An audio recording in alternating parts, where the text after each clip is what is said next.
Un tema bastante interesante en el ámbito de la nutrición deportiva, ¿no? Ya que constantemente vemos que se ofrecen este tipo de productos, ya sea en gimnasios, ya sea a diferentes tipos de deportistas y demás, ¿no? Entonces, tenemos que tener mucho criterio, mucha lectura crítica a nivel científico y demás, con mayor razón en estos temas, ¿no? Que son temas muy tratados, ¿no? En el día a día, en el sector deportivo, en el sector fitness y demás.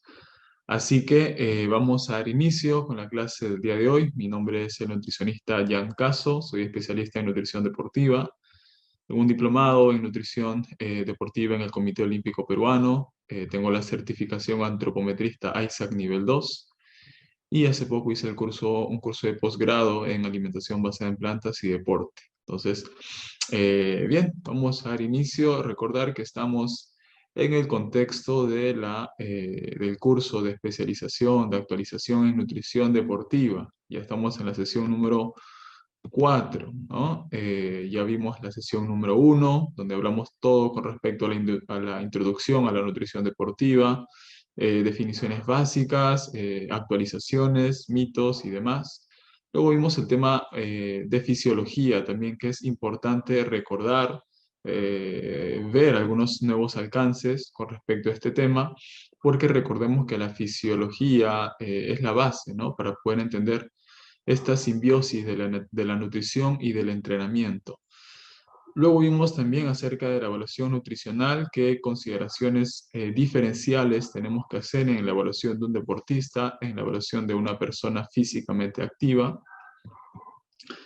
También en la sesión número 3, que fue la sesión de la clase pasada, estuvimos viendo estrategias puntuales y específicas para el aumento de la masa muscular, para la pérdida de grasa corporal, y también vimos algunos cálculos nutricionales y nutrición para deportes específicos. ¿Se acuerdan? Vimos el tema de nutrición para deportes de fuerza, para deportes de potencia, ¿no? Y por otro lado vimos nutrición para deportes de resistencia, ¿no? Y vimos cómo es la diferencia en ambos casos, ¿no? E incluso dentro de una misma disciplina podemos tener diferentes abordajes, ¿no? Ya sea en atletismo, por ejemplo, en carreras de 100 metros, 200 metros o carreras de fondo, son bastante antagónicas en el sentido de las estrategias nutricionales. Por lo tanto, hay que conocer todos estos detalles, ¿no? Y hoy nos compete hablar de la suplementación deportiva, ¿no? Que es fundamental y clave en este sector de la nutrición, ¿no? Que es el deporte, el fitness, la actividad física y demás. Muy bien, vamos a ver la tabla de contenido para el día de hoy. Vamos a dar inicio con conceptos y definiciones claves para...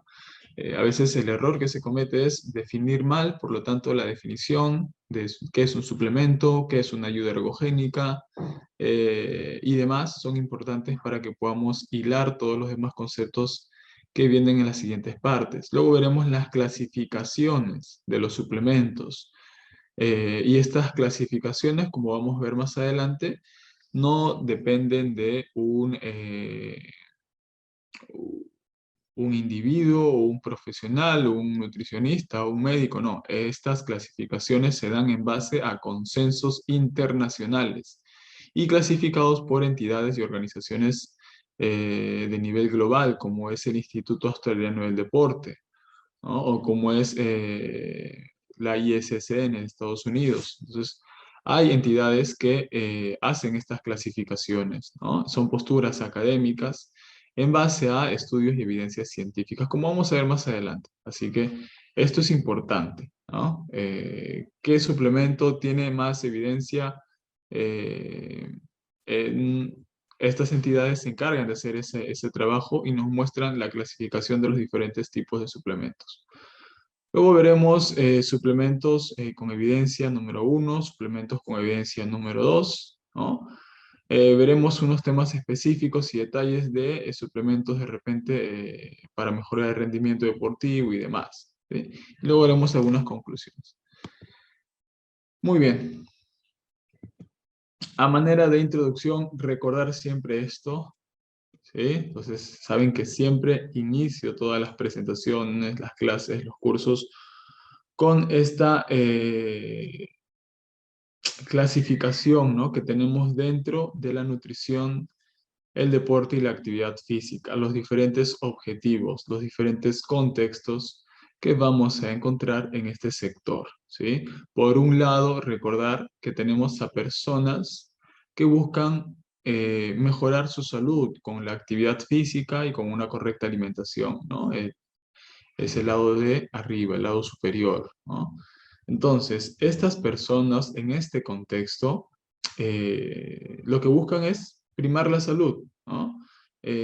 No tienen objetivos de competición, de rendimiento, no van a competir en los Panamericanos, ni en ni en los Juegos Olímpicos, y tampoco por otro lado no quieren un cuerpo muy estético como para competencia de culturismo, ¿no? Entonces, recordar que la contextualización es importante en la nutrición deportiva.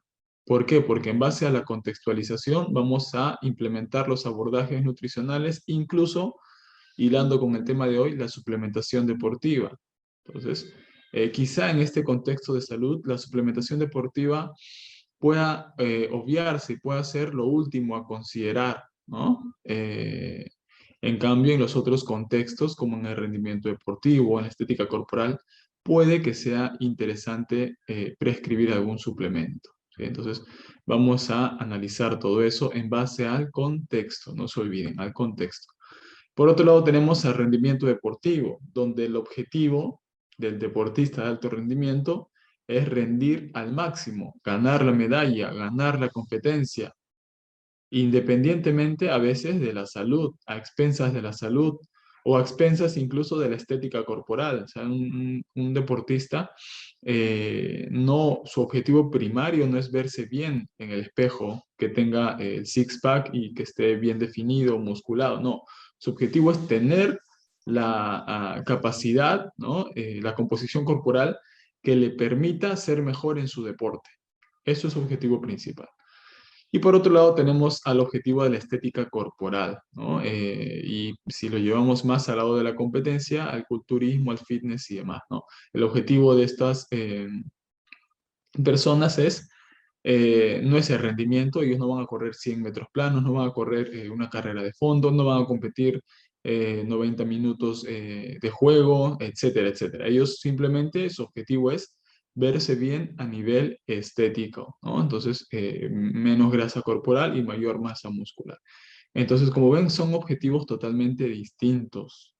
Por lo tanto, los abordajes de suplementación, de nutrición y demás van a ser iguales o distintos.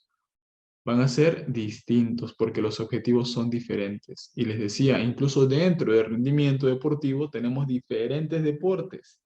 Deportes de fuerza, deportes de potencia, deportes de contacto, deportes... Entonces, incluso podemos hacer una variación y en nutrición tenemos una escala de grises de diferentes contextos individuales y depende de estos contextos se va a dar el abordaje. Así que tenemos que entender eso, ¿no? De inicio.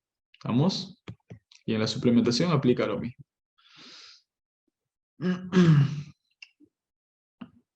Bien, como definición, en el año 1994 se definía los suplementos dietéticos como un producto que busca suplementar la dieta y que contiene uno o más ingredientes dietarios, los cuales incluyen vitaminas, minerales, hierbas o derivados botánicos, aminoácidos, enzimas, tejidos orgánicos y extractos glandulares, ¿no? Eso era la definición en ese entonces. Recordar que el tema de la suplementación ha ido innovándose, actualizándose año tras año.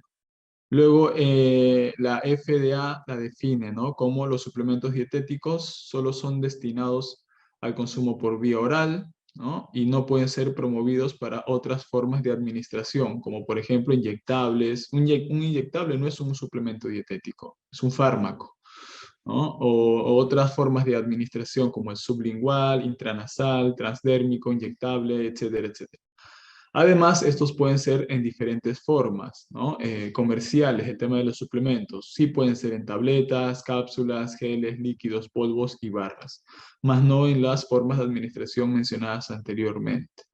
Esto lo determinó la FDA, ¿no?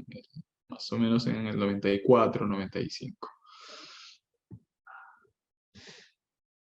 Ahora, ese es un suplemento dietético. Ahora, dentro del tema de la suplementación deportiva, tenemos que entender la definición de ergogenia o ayuda ergogénica, ¿sí? En general, ¿no? Una ayuda ergogénica es cualquier técnica de entrenamiento, ¿no? Vamos a ver, aquí está. Ahorita regresamos. En el caso de la palabra ergogénica proviene del griego ergogenia, que significa que produce trabajo o que tiende a incrementar el trabajo. Entonces, en ese sentido, una ayuda ergogénica es cualquier técnica, puede ser de entrenamiento, puede ser algún dispositivo mecánico, un ingrediente, una práctica nutricional, un método farmacológico, técnica psicológica, incluso la música se considera como una ayuda ergogénica en ciertos contextos, ¿no? La música, que pueden mejorar el rendimiento del ejercicio o mejorar las adaptaciones al entrenamiento. Entonces, en ese sentido podemos clasificar, ¿no? Ayudas ergogénicas nutricionales, ayudas ergogénicas farmacológicas, ayudas ergogénicas fisiológicas, ayudas ergogénicas psicológicas, la música, etcétera, ¿no? Y también ayudas ergogénicas biomecánicas. Entonces, esto con relación a la definición de ayuda ergogénica. ¿Estamos de acuerdo? Ahora, como ven, existen ayudas ergogénicas nutricionales, ¿no? Y en ese sentido tenemos a los suplementos. En este mundo del suplemento, que está sombreado en verde, podemos tener un grupo pequeño que se denominarían suplementos ergogénicos o suplementos que van a ayudar a mejorar el rendimiento deportivo, ¿sí? Entonces, la ayuda ergogénica es cualquier técnica de entrenamiento, ¿no? Ya comentamos, ¿no? Ingrediente, dispositivo mecánico, método farmacológico y demás para optimizar el rendimiento deportivo. Entonces, tenemos suplementos dietéticos en general y tenemos un grupo pequeño que les va a denominar suplementos ergogénicos, ¿no? Que van a mejorar el rendimiento, porque no todos los suplementos mejoran el rendimiento, ¿sí? Ahora vamos a entender un poco más toda esa clasificación. Muy bien. Ahora,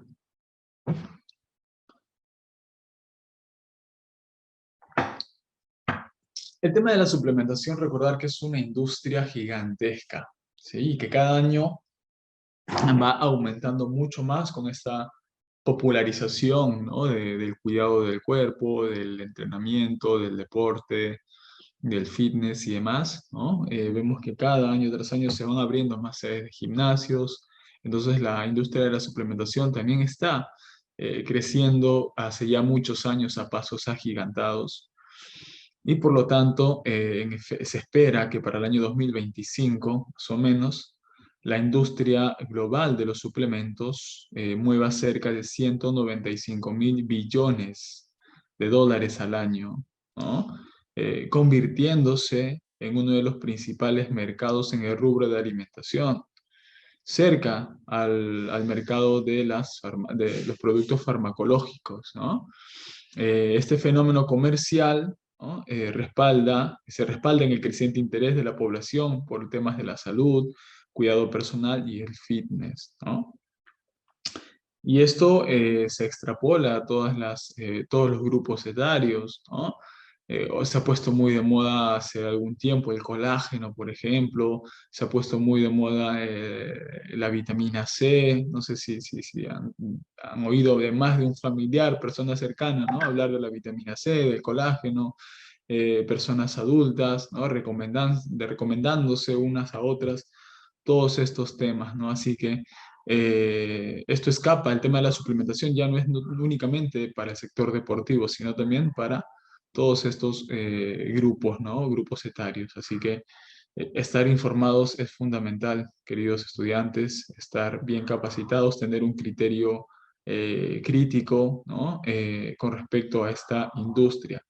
Y como toda industria, recuerden siempre que se busca maximizar las ganancias a expensas, ¿no? de muchas cosas. Así que hay que tener bastante cuidado en ese sentido, ¿sí? Y la clase de hoy nos va a servir para poder reconocer dentro de todas estas gamas de suplementos que vemos en las tiendas, cuáles realmente valdrían la pena y cuáles tenemos que descartar sí o sí y son un gasto de dinero más que una inversión, ¿sí? Entonces vemos, ¿no? Sin embargo, de los cientos de suplementos legales que hay, se puede calcular de manera hipotética que tan solo en torno a un 10% de todo lo que se ofrece son los suplementos que realmente funcionan, que realmente tienen una evidencia científica. Lo demás son una tomadura de pelo, por decirlo así, honestamente. Entonces, hay que tener bastante cuidado y confiarnos no de una persona o dos personas ni tres personas, sino confiarnos de lo que nos dice la ciencia actual, de la evidencia científica. Digo esto, ¿no? ¿Por qué? Porque lamentablemente hay muchas personas incautas, ¿no? Que escuchan de repente a una persona recomendar cierto suplemento y pues en base a la falacia de autoridad terminan creyendo a esa persona y haciendo un efecto multiplicador, ¿no? Recomendando a sus allegados, a sus cercanos y demás. Así que este tema es importante. Entonces, ¿qué significa que funcionan estos 10% de todos los suplementos que nos ofrecen? Quiere decir que en un contexto adecuado, con una alimentación bien planificada, ojo a esto, con un buen entrenamiento programado, descanso, control del estrés y demás, estos suplementos, tomándolos de la manera adecuada, nos pueden dar una pequeña ayuda. Ojo, una pequeña ayuda. No sé si recuerdan, la clase pasada vimos una pirámide, tanto para la hipertrofia muscular como para la pérdida de grasa corporal. Y en ambas pirámides que recordábamos un poco el orden de prioridades que debemos de tener en cuenta para ambos objetivos. Empezábamos con la adherencia y el estilo de vida, ¿se acuerdan? En la base, ¿no? Esa es la base.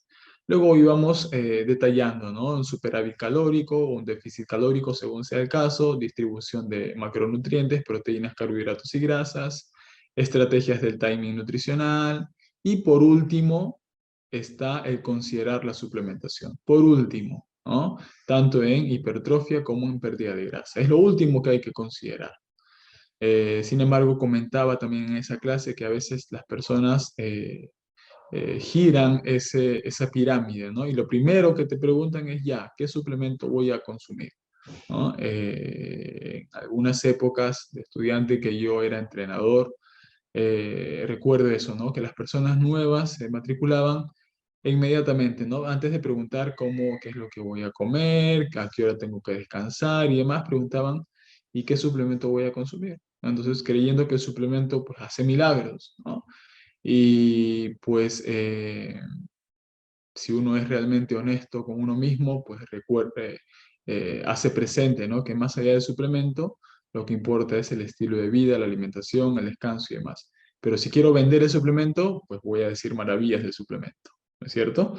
Entonces hay que tener en cuenta todo eso, ¿sí? Lo importante es que el suplemento, según sea el caso y según sea la evidencia científica, va a ser de ayuda, ¿no? Siempre y cuando todo lo demás esté en orden, ¿no? La alimentación, el entrenamiento, el descanso y siempre también tomando el suplemento con las indicaciones adecuadas, ¿no? Que vamos a ver también más adelante. ¿Estamos de acuerdo? Muy bien, entonces hay algunas preguntas claves que tenemos que hacernos antes de interesarnos por algún suplemento en particular. Y una de esas preguntas para iniciar podría ser, ¿partes de un adecuado estilo de vida? Es decir, ¿tienes en orden ya tu estilo de vida antes de tomar algún suplemento? Entonces, si de base tu dieta, tu entrenamiento no están bien estructurados, ningún suplemento va a compensar la carencia que tienes en ese estilo de vida, ¿no? Y por lo tanto el efecto de tal suplemento será imperceptible. Es decir, no lo vas a percibir, ¿no? Entonces, si quieres realmente que un suplemento pueda ayudarte, un suplemento que tenga evidencia científica, que vamos a ver más adelante cuáles son esos suplementos, lo primero, la base es tu alimentación y el entrenamiento. La segunda pregunta que tienes que hacerte es, ¿realmente funciona tal suplemento? ¿Realmente tiene evidencia científica? ¿No? Entonces, casi siempre la industria de la suplementación va adelante por la ciencia, ¿no? Es decir, lo que importa es el comercio y vender, ¿no? Y al mínimo estudio, eso también es importante, ya les he mencionado en una clase anterior. eh, por ejemplo, hay este tema de la industria de la suplementación. Cuando sale un estudio por ahí, ¿no? Sobre algún suplemento, eh, aunque este estudio no haya sido en humanos, sino a veces hacen estudios en cultivos celulares, in vitro o en animales, ¿no? Entonces, al mínimo efecto positivo ya empiezan a recomendar, ¿no? Por todo lugar, de todas las formas, ¿no? Entonces, tenemos que tener mucho criterio cuando revisemos estudios científicos. También no todos los estudios científicos avalan que demos una recomendación, porque si se ha hecho un estudio científico de tal suplemento, supongamos el HMB, el hidroximetilbutirato, que es un suplemento también por ahí que se puso de moda, pero de inicio los estudios de este suplemento se hicieron in vitro o en animales.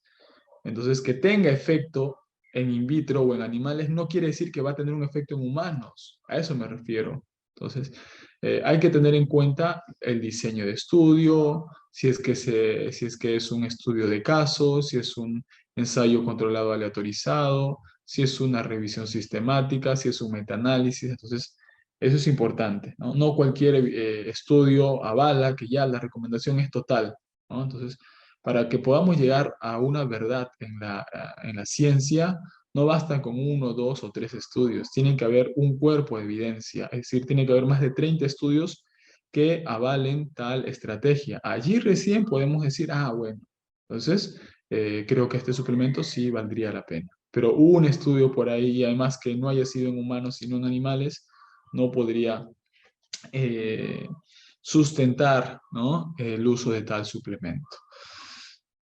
Y pues la industria es especialista en este sentido, ¿no? Por ahí de repente sale un estudio que se hizo en animales, que el HMB mejora la síntesis proteica muscular y empiezan a hacer un marketing exagerado, ¿no? Y engañoso. ¿Por qué? Porque la finalidad, como toda industria, es vender, ¿no? Todo lo que sea posible. Así que hay que tener bastante cuidado, hay que revisar si realmente ese suplemento funciona, consultar, ¿no? Con profesionales actualizados y que estén a la vanguardia y especialistas en el área, ¿no? No vayamos a preguntar a un nutricionista, por ejemplo, clínico o comunitario con respecto a suplementación deportiva. Tenemos que consultar siempre con el especialista indicado. Igual en medicina, ¿no? No voy a preguntar sobre neurología a un gastroenterólogo, ¿no? Entonces tenemos diferentes especialidades y disciplinas que considerar. Ahora, la pregunta número tres que podríamos hacer antes de comprar algún suplemento es, ¿realmente tienes carencia de tal nutriente, ¿no? Que quieres de repente suplementar? Entonces, muchos de los suplementos que existen a día de hoy son elementos que han sido procesados en base a alimentos, ¿no?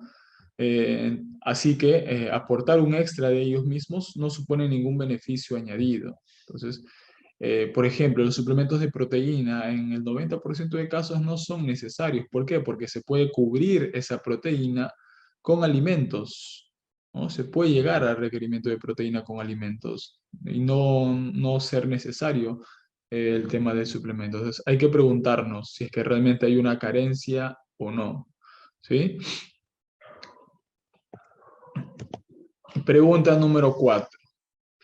¿Cuánto crees que va a ayudarte el suplemento? ¿No? Entonces, tener expectativas muy altas puede ser un error. El suplemento, recordemos, es una ayuda adicional siempre y cuando ya todas las demás bases estén fundamentadas.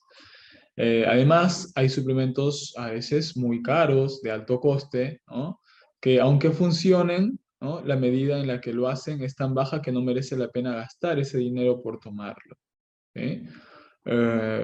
Por ejemplo, los preentreno, ¿no? No están tan baratos que digamos, los pre-workouts. Por ahí de repente un café cargadito, un café expreso podrían hacer, ¿no? El mismo efecto y demás. Pero en fin, vamos a ir comentando eso ya de suplementos específicos más adelante. Ahora, la quinta pregunta que podríamos hacernos es, ¿el suplemento que necesitas es para tu objetivo? Entonces, cuando un suplemento se pone de moda, todo el mundo se interesa por él, ¿no? Y se siente en la necesidad de probar ese suplemento. Sin embargo, dentro del gran abanico de suplementos que existen, hay una gran variedad en función del objetivo que se busque, ¿sí? Lo primero que tienes que preguntar es, muy bien, ¿qué objetivo tengo? Hipertrofia muscular, aumentar músculo, reducir la grasa corporal, eso en el ámbito estético. Ahora, en deporte de alto rendimiento, ¿qué tipo de deporte practico? ¿De qué naturaleza es mi tipo de deporte? Es deporte de potencia, de fuerza, de resistencia? Entonces hay que hacer todas esas preguntas previas para definir si realmente necesitas este suplemento para el objetivo que tú estás buscando, ¿no? Uy, quiero definir, entonces me voy a comprar un ganador de peso, ¿no? Entonces no sería lo más lógico que digamos. ¿Por qué? Porque en el caso de proceso de déficit energético y demás, es mejor comer alimentos sólidos para poder tener una mejor saciedad que suplementos o batidos, ¿sí? Por ejemplo. Número 6. ¿Es el suplemento efectivo para tu deporte? Entonces, esto va en relación a la pregunta anterior, ¿no? También es muy común que algunas personas tomen suplementos que, aunque funcionen en algunos deportes o tipos de esfuerzos concretos, no son válidos para otros tipos de deportes con esfuerzos diferentes. Y eso es lo que mencionaba anteriormente, ¿no? Hay que preguntar la naturaleza del tipo de deporte que practicas. ¿Es un deporte de fuerza, de potencia, de resistencia, deporte individual, colectivo? ¿Cuánto? Si eres futbolista, por ejemplo, o si es futbolista la persona, ¿en qué posición juega? También es importante definir eso, porque no todas las posiciones tienen el mismo recorrido y el mismo gasto energético. Si es que juega todo el partido completo, si es que solo entra al final del medio tiempo, solo entra 10 minutos, a veces ni siquiera sale en lista, etcétera, etcétera. Hay que hacer todas esas preguntas para ver si es que un suplemento realmente es válido o no. ¿Sí? El tipo de entrenamiento, la intensidad del entrenamiento. En un principiante es mejor desarrollar las capacidades físicas de inicio, explotarlas al máximo para luego recién iniciar ya más adelante, ¿no? Cuando alcance un nivel intermedio o avanzado, para iniciar con el tema de la suplementación, por ejemplo, también. ¿Sí? Entonces son preguntas claves que tenemos que hacernos antes de considerar la compra de algún suplemento. Bien, continuamos.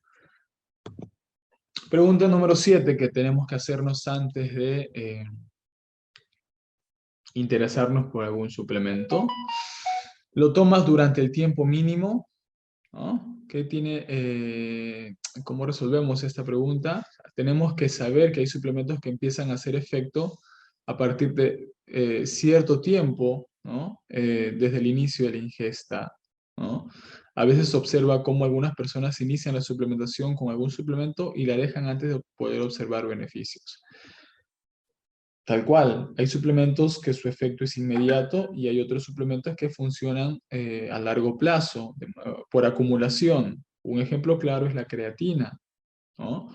La creatina hace efecto a partir de las 2 semanas recién, cuando ya las reservas de fosfocreatina se ven saturadas, empieza a hacer efecto, ¿no? No es un preentreno, no es que te va a dar energía en el momento, ¿no? Entonces, otro suplemento de esa naturaleza es la betalanina, por ejemplo, ¿no? Y vamos a ver más adelante estos detalles, ¿sí? Entonces, conocer el tiempo mínimo, ¿no? de efecto es importante tenerlo en cuenta.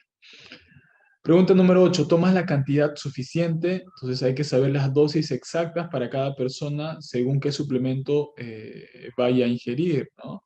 Además, un problema que existe hoy en día en muchos suplementos es que están infradosificados. Así es. Vamos a ver un estudio interesante que se hizo aquí en Perú de algunos suplementos y vamos a ver la realidad de algunos suplementos que se enviaron al laboratorio. Entonces, todo esto hace que no lleguemos a la dosis necesaria para notar los cambios, ¿no? Pregunta número 9. ¿Qué más tenemos que hacer? ¿Qué otra pregunta tenemos que hacernos? ¿Las tomas en el timing adecuado, en el momento adecuado? hay que saber esto para que también el suplemento valga la pena. Hay suplementos que funcionan por acumulación, lo que les mencionaba, ¿no? La creatina, por ejemplo. Y no importa tanto en qué momento tomarlos. Por ejemplo, la creatina no se puede tomar antes, después de entrenar o en cualquier otro momento del día, porque funciona por acumulación. Pero hay otros suplementos que sí, el timing es importante, 30 minutos antes, 40 minutos antes, una hora antes, los nitratos, la betalanina, la cafeína y demás. Entonces, hay otros suplementos que sí son determinantes ajustarlos a tema de horarios, ¿no? Para ver sus efectos. Bien, hasta aquí todo claro. ¿Hay alguna consulta, alguna pregunta? ¿Todo está claro? Chicos, por favor, al chat. Beatriz, Cristina, Luis.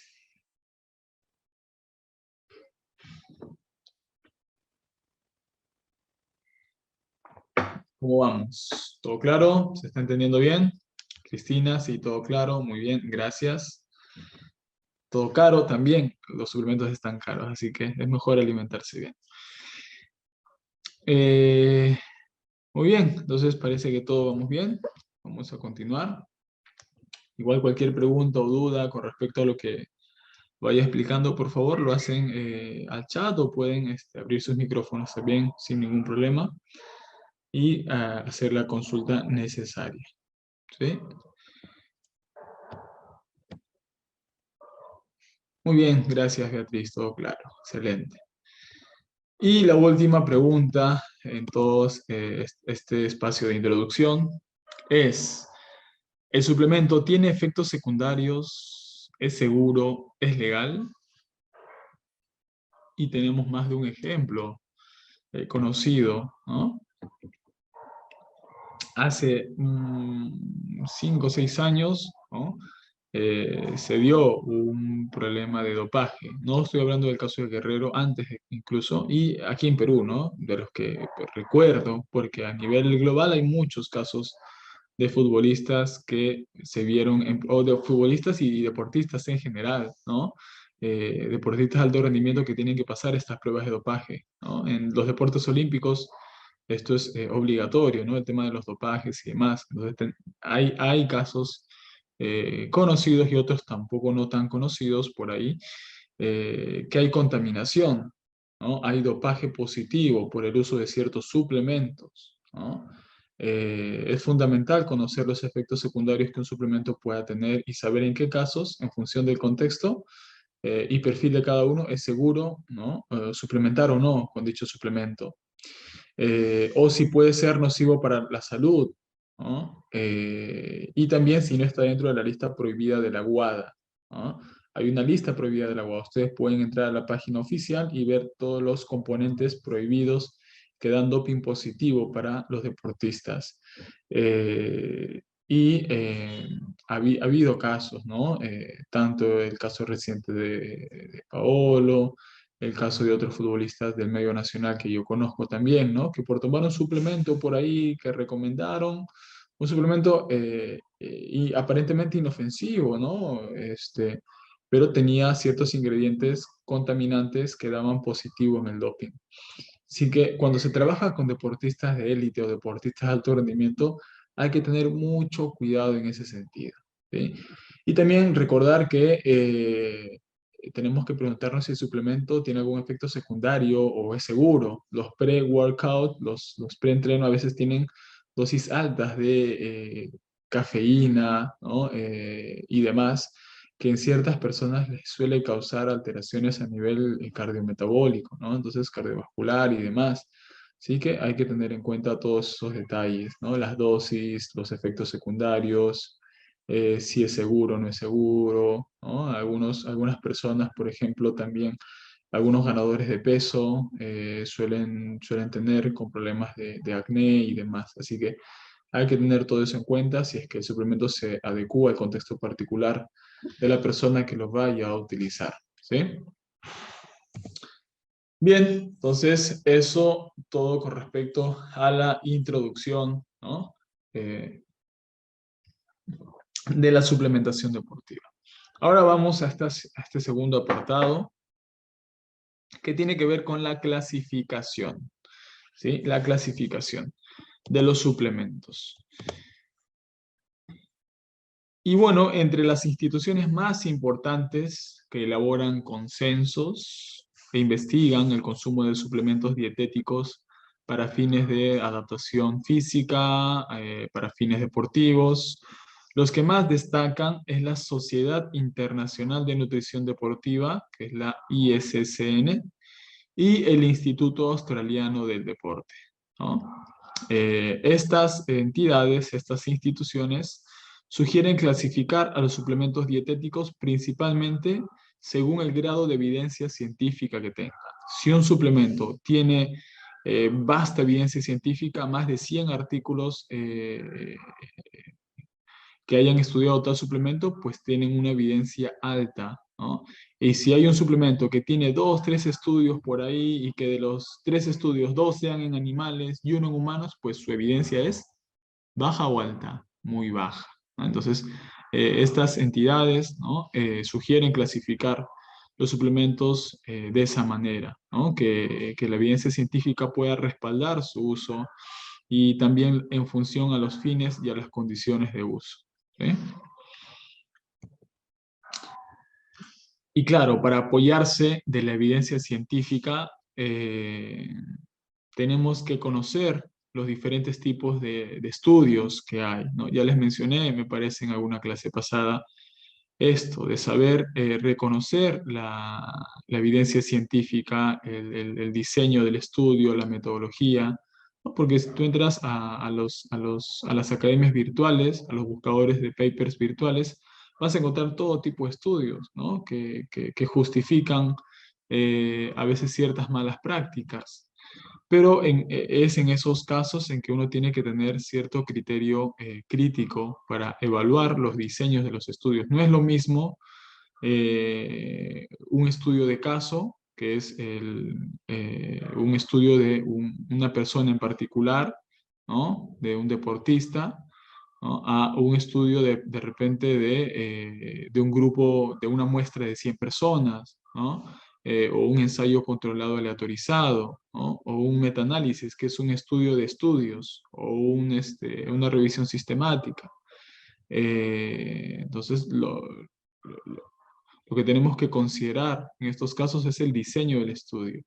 Y para eso tenemos que prepararnos y estudiar, ¿no? Revisar un poquito cuáles son los diferentes tipos de estudios. Aquí podemos ver una pirámide, siendo la de arriba como que la de mejor calidad, el diseño de estudio de mayor calidad. Ahí encontramos a los metaanálisis o a las revisiones sistemáticas, que son estudios que hacen estudios de estudios, es decir, juntan unos 100 estudios y los analizan. Esa es una revisión sistemática o un metaanálisis, ¿no? Dependiendo del volumen de los estudios analizados, se va a dar su clasificación. Luego tenemos los ensayos controlados aleatorizados, ¿no? Es decir, hacen uno o dos grupos, ¿no? Y uno o dos grupos y un grupo de control y un grupo de intervención, es decir, hacen todos estos análisis para que los resultados puedan ser los más fiables posibles, ¿no? Y así continuamente, ¿no? Tenemos los estudios de cortes, los estudios de casos y controles, luego tenemos las series y las notificaciones de casos, y lo último, de baja calidad, son las editoriales, los libros, por ejemplo, o las opiniones de expertos, ¿no? Pero tal doctor dijo que tal suplemento, bueno, es una opinión, no es una evidencia científica. ¿Estamos de acuerdo? Tal libro dijo esto. A ver, veamos qué dice el libro, en qué estudio se respalda para decir tal postura, etcétera, etcétera. ¿Sí? Luis Patricio dice una pregunta: ¿es importante conocer si los suplementos están avalados por la Informed Choice para garantizar su óptimo consumo? Tenemos diferentes entidades, ¿no? Para ver el tema del uso o no del suplemento. Y así como también tenemos diferentes sellos, ¿no? Para ver si es que o no, están avalados o no. Dentro de todos los sellos, el Informed Choice podría ser uno de ellos. Recuerden que podría ser uno de ellos. Hay otros sellos por ejemplo, productos o suplementos que no son doping positivo, que no dan dopaje. También podría ser ese otro sello. Sin embargo, los sellos no garantizan tampoco al 100%. Lo importante es, de inicio, revisar esta clasificación que vamos a ver a continuación, que hacen la ISSN y el Instituto Australiano del Deporte, para poder ver, ¿no?, si es que tal suplemento realmente tiene evidencia científica. Porque puedo tener un suplemento con tal sello X, pero si es que no encuentro evidencia científica suficiente, entonces, por más que tenga el sello y demás, porque recuerden también que todo este tema está dentro del tema de la industria y demás, así que hay que tener mucho cuidado y criterio en ese sentido. ¿Está bien? Entonces, recuerden, las opiniones de expertos es un criterio de evidencia bajo, ¿no? No porque tal personaje o médico o nutricionista y demás dijo tal cosa, ya es una evidencia, no. Hay que recurrir a los estudios con buenos diseños, ¿no?, metodológicos, y que tengan estas características, ¿no?, de metaanálisis, ensayos controlados, aleatorizados y demás. Muy bien, vamos a continuar. Bien, esta es la clasificación de la ISSN, por ejemplo, ¿sí? De inicio tenemos a los suplementos de clasificación en la primera categoría de clasificación, ¿no?, que tienen buena evidencia científica, ¿no? Ahí encontramos a la creatina, a los aminoácidos esenciales, a la proteína, al HMB, por ejemplo, ¿no? Suplementos para incrementar la masa muscular. Luego tenemos los suplementos para mejorar el rendimiento, según la ISSN, la betalanina, la cafeína, los carbohidratos, la creatina, el bicarbonato de sodio, el fosfato de sodio, bebidas deportivas y demás. Luego tenemos a la categoría número 2, que son las que tienen una evidencia limitada. La categoría 1 tienen vasta evidencia científica para ciertos contextos específicamente, ¿no? Las categorías 2, por ahí hay recién, ¿no?, evidencia por ahí nueva y demás. Aquí encontramos a el ácido fosfatídico, por ahí a los BCAAs, ¿no? Luego tenemos para rendimiento deportivo el ácido araquidónico, la citrulina, el HMB, glicerol, etcétera, etcétera. Y luego tenemos a la clasificación número 3, que son suplementos que no tienen evidencia científica suficiente, ¿no? Y aquí tienen toda la lista, ¿no?, de los suplementos que no tienen evidencia científica suplementada. Por ejemplo, aquí encontramos la glutamina, que es un suplemento muy utilizado en el sector del fitness, pero no tiene evidencia científica para su uso. Hasta ahora no se ha demostrado, ¿no?, su valía según evidencia científica como tal en el campo deportivo. En el campo clínico, por ejemplo, la glutamina se utiliza para gran quemados, ¿no? Eso específicamente. Para estos procesos de estrés severo, como una quemadura de tercer o cuarto grado, por ejemplo, ¿no? Pero no para el rendimiento deportivo, para el campo del fitness. Y ahí tienen la clasificación de la ISSN, ¿no?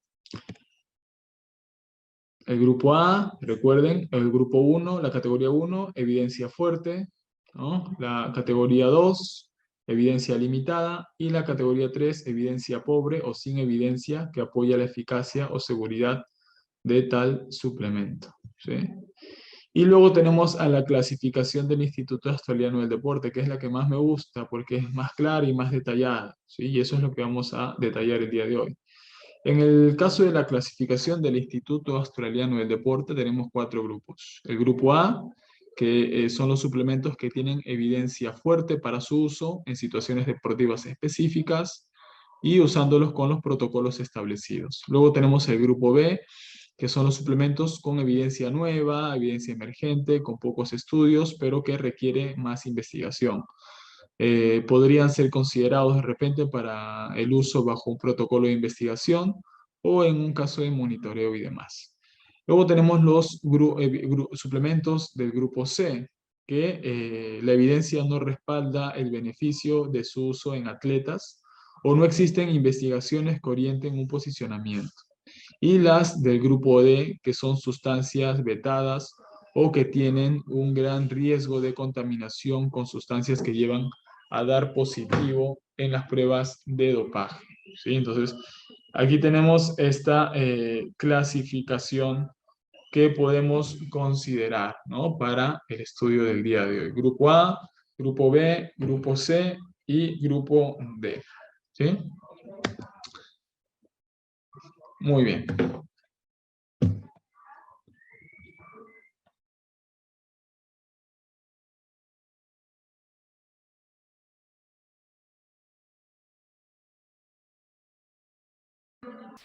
Bien. Entonces, dentro del grupo A, como ustedes pueden ver, tenemos tres subcategorías y luego los ejemplos. Dentro del grupo A tenemos alimentos deportivos, suplementos considerados alimentos deportivos, tenemos suplementos médicos y suplementos para mejorar el rendimiento, para mejorar la performance, ¿sí? Y por ejemplo, en alimentos deportivos tenemos a las bebidas deportivas, a los geles deportivos, a la confitería deportiva, ¿no? Barritas energéticas y demás. Tenemos a los suplementos de electrolitos, suplementos de proteína, suplementos de algún macronutriente, ¿no? Barras proteicas, ¿no? Eh, ganadores de peso y demás. Ahora vamos a detallar todo eso. Luego tenemos a los suplementos médicos, ¿no? Hierro, calcio, multivitamínicos, vitamina D, probióticos. Están todos estos mencionados en el grupo A, recuerden, en el grupo A, que tiene evidencia fuerte para su uso, ¿sí? Y luego suplementos para mejorar el rendimiento, para mejorar la performance, o también suplementos ergogénicos, recuerden. La cafeína, la betalanina, el bicarbonato, los nitratos, la creatina y el glicerol, ¿sí? Son los únicos suplementos, los mencionados, que están dentro del grupo A y que tienen una evidencia fuerte para su uso o para su recomendación.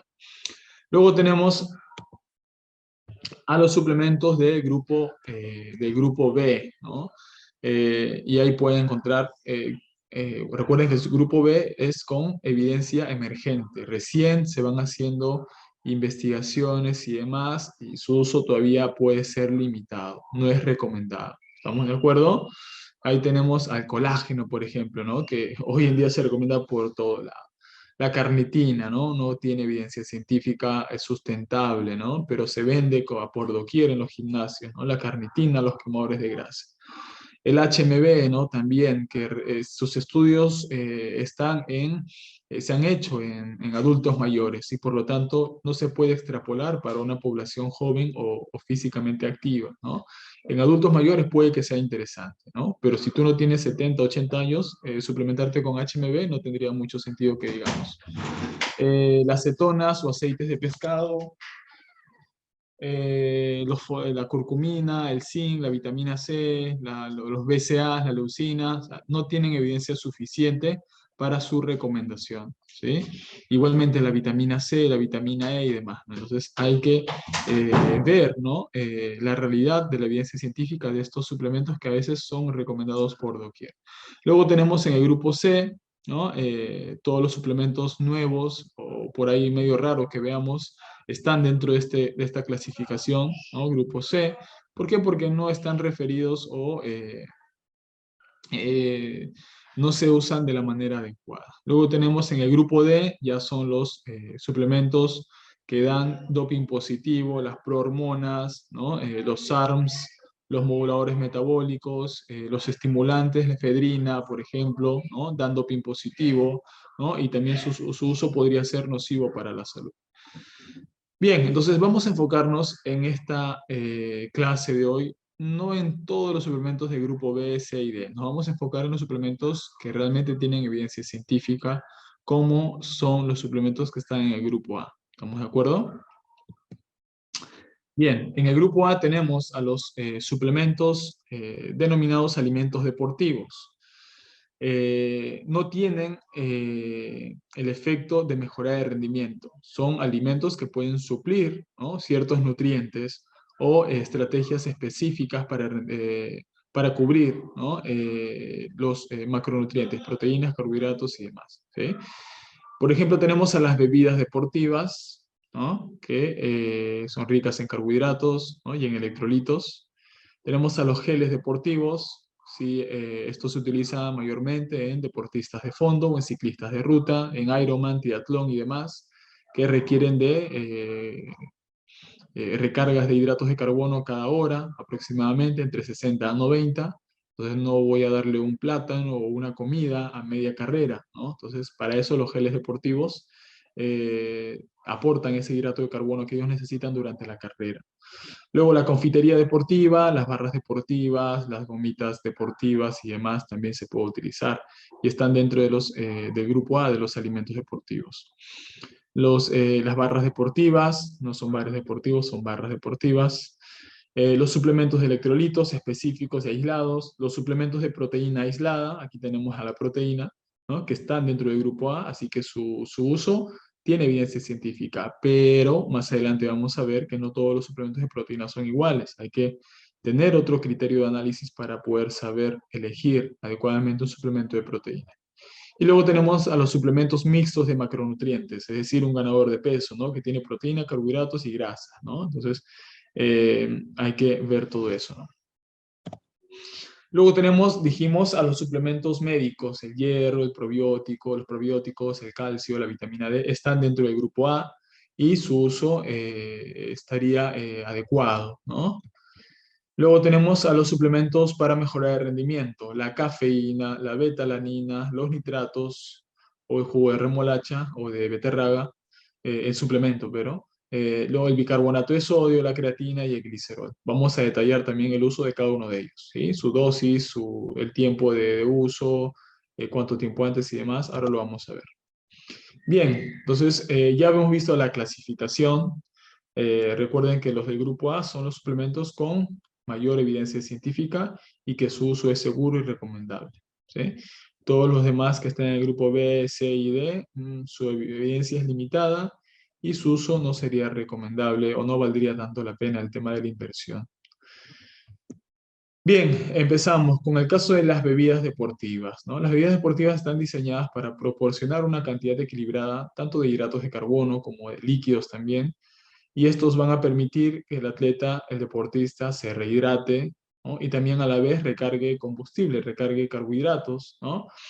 Simultáneamente durante y después del ejercicio, ¿sí? Normalmente estas bebidas deportivas se recomiendan para entrenamientos de alta exigencia, de altas intensidades, a más de 2 horas de duración, ¿no? Que es donde ya en promedio hay esa pérdida de electrolitos y hay que reponerlas, ¿no? O cuando hay una exposición, ¿no? Al calor bastante alta, también se hace uso de estos suplementos en primera instancia, ¿no? De estas bebidas deportivas. Eh, estas bebidas deportivas son pues líquidos, ¿no? Que aportan entre el 6 al 8% de hidratos de carbono, sodio también aportan entre 10 a 25 milimoles por litro y también potasio, ¿no? Además, incrementa la ingesta voluntaria de líquidos, ¿no? Hay deportistas que se hidratan mejor con bebidas deportivas que con agua, entonces estaría bien, bien, ¿no? Por el tema de hidratación. Además, son de rápido vaciamiento gástrico, ¿no? No producen ningún malestar a nivel gastrointestinal, siempre y cuando se tomen de la manera correcta. Por ejemplo, si me voy a tomar un Gatorade, un Esport y demás, 500 mililitros en una sola toma, eso sí podría generar un malestar a nivel gástrico. Sin embargo, todas las bebidas en el campo de la hidratación, ya sea con agua o algún tipo de bebida deportiva, se recomienda por sorbos, ¿sí? Por sorbos, ¿sí? Luego el sodio mantiene el impulso de la sed y también reduce la diuresis, ¿no? Que es la pérdida de líquidos. ¿Sí? Ahora, en el caso de los geles deportivos, ¿qué son los geles deportivos? Pues son una fuente altamente concentrada de hidratos de carbono, entre el 65 al 70%, ¿no? En una forma de consistencia de miel, ¿no? No sé si alguno por ahí ha probado algún gel deportivo. Y estos se consumen fácilmente y se digiere también rápidamente, ¿no? Y esto es normalmente, aquí vamos a ver las posibles situaciones de uso. Por ejemplo, deportes de resistencia mayor a 90 minutos, ¿no? Mayor a 90 minutos. Se recomienda por ahí el uso de un gel. ¿no? A la hora aproximadamente, ¿no? Cuando las necesidades de carbohidratos son un poquito mayores, ¿no? O en deportes de equipo también se podría utilizar, ¿no? Durante el medio tiempo, si se trata del fútbol, ¿no? Ya podría ser geles.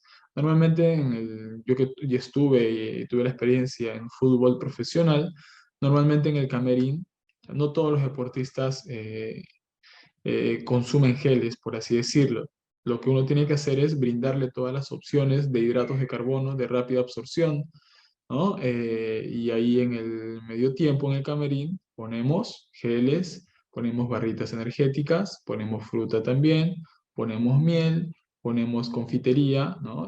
Gomitas deportivas, todo hidratos de carbono de fácil absorción para que puedan dar ese plus, ese extra de glucosa para el segundo tiempo, ¿no? Se podría utilizar geles también. También se podría utilizar como colación antes de la competencia para deportistas con poca tolerancia a los alimentos. Hay deportistas que prefieren un gel antes de entrenar, ¿no? Que una comida o con una fruta. Y esto es lo que explicaba anteriormente, ¿no? La individualización de gustos y de preferencias en un deporte de equipo, por ejemplo. Luego tenemos los problemas, ¿no? Asociados al uso de estos geles deportivos que cuestan caro, por ejemplo. Sale más barato comprar una barrita energética, una fruta, ¿no? Que un gel deportivo. Ahora, también pueden producir intolerancia a nivel gastrointestinal por la elevada concentración de carbohidratos en algunos casos, no en todos, pero puede producirse esta, esta, este problema, ¿no? De intolerancia a nivel gastrointestinal.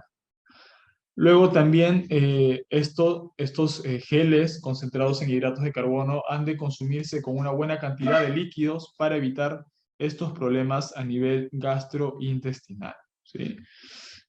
Y ahí tenemos los problemas. Y por último, evaluar la tolerancia siempre durante el entrenamiento, ¿no? Durante el entrenamiento. ¿Estamos de acuerdo? No se utiliza un suplemento el mismo día de la competencia. Eso es contraproducente. Todo suplemento ha de utilizarse siempre, probarse en los entrenamientos para que luego pueda ser utilizado ya en la competencia. Ahora, con respecto a las barritas deportivas o barritas energéticas, igual, ¿no? La misma función que los geles, pero en diferente presentación. Eh, Proporcionan una fuente compacta y portátil de hidratos de carbono que se pueden consumir fácilmente antes o después del ejercicio, ¿no? Para contribuir a los objetivos de la ingesta de carbohidratos, ¿no? Hay deportistas que tienen que consumir 500, ¿no? 600, o hablando de gramos por cada kilogramo de peso, 8 o 10 gramos de carbohidratos por cada kilogramo de peso. Entonces, a base de cereales, de frutas, legumbres, llegar a esas cantidades de hidratos de carbono puede caer pesado en algunos deportistas. Estamos hablando en rendimiento deportivo, ojo. Entonces se recurre, ¿no? A barritas deportivas, a geles, a licuados y demás, ¿sí? En estos casos específicos. ¿Cuáles son las situaciones posibles de uso para las barritas energéticas? Alcanzar metas nutricionales específicas. Y esto es lo que les comentaba, ¿no?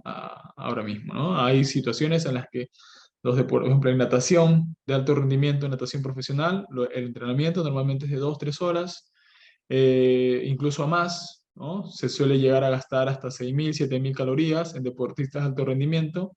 Entonces, cubrir esas cantidades de hidratos de carbono eh, con alimentos integrales y demás no es del todo posible, y hay que recurrir a barritas energéticas para llegar a cubrir esos carbohidratos, por ejemplo. O en entrenamientos prolongados también, ¿no? Después de entrenar un entrenamiento se puede utilizar estas barritas para reponer inmediatamente ese carbohidrato gastado. Para la recuperación entre competencias o en incremento de masa muscular en algunos casos, ¿no? Cuando las calorías ya están por encima y ya no se puede hacer más comidas, por ahí una barrita podría aumentar también el tema de la ingesta calórica. O para viajes también se podría utilizar, ¿no? Cuando uno no sabe qué comida va a haber en el lugar donde, en el destino, ¿no? De la competencia o del viaje y demás. Luego tenemos a los suplementos mixtos. eh,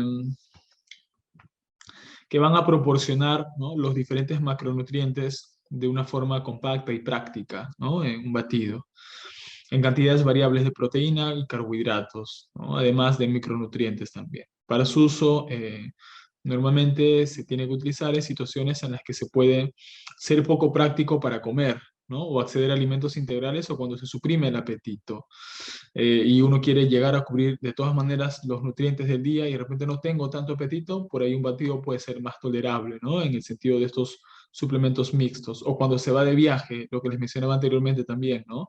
De repente no conozco mucho el otro país, la otra ciudad, entonces con estos suplementos mixtos puedo asegurarme la ingesta de carbohidratos, de proteínas y demás. ¿Cuáles son las situaciones posibles de uso? Para incrementar el aporte de energía sin preparar o tomar una comida adicional, por ejemplo, ¿no? Como colación para la recuperación después del ejercicio, ¿no? ¿Por qué? Porque me aporta tanto hidratos de carbono como también proteína. Ahora, por contener pocos residuos a nivel de fibra, puede reemplazar una o dependiendo la cantidad, ¿no? Antes del pesaje en deportistas que necesitan llegar a un peso específico para su competencia, ¿no? En esos últimos días se pueden hacer ciertas estrategias nutricionales para que esto no represente un mayor peso, ¿no? Además es de fácil transporte, no se malogra con facilidad, ¿no? Y además es fácil de preparar también, es bastante práctico, ¿sí? Son las ventajas, ¿no? ¿Y cuáles serían las desventajas o los problemas asociados a su uso? Pues como todo suplemento, su costo es alto, ¿no? No es nada barato. Las fuentes alimentarias deben ser siempre la primera opción. Recuerden esto siempre, siempre tienen que ser la primera opción, las opciones de comidas. Si no se controla la cantidad de consumo, puede contribuir al aumento de peso descontroladamente. Esto también es muy común, ¿no?